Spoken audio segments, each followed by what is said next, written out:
അച്ഛൻ അമ്മ എവിടെ? വരും. വരും.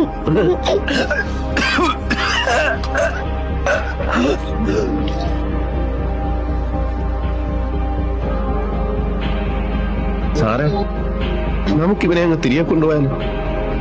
ഞാൻ വളർത്തിക്കോളാം. സാറ് അവരോടൊന്ന് പറയൂ. ഇനി അവനെ അന്വേഷിച്ച് ആരും വന്നില്ലെങ്കിൽ ഒരു അനാഥനായിട്ടല്ല, എന്റെ മകനായിട്ട് ഞാൻ വളർത്തിക്കോളാം. अगर इस बच्चे को कोई ढूंढ के नहीं आएगा तो ये इस बच्चे को गोद लेगा सर. ये है इनका एड्रेस. ओके कुछ काम धंधा है.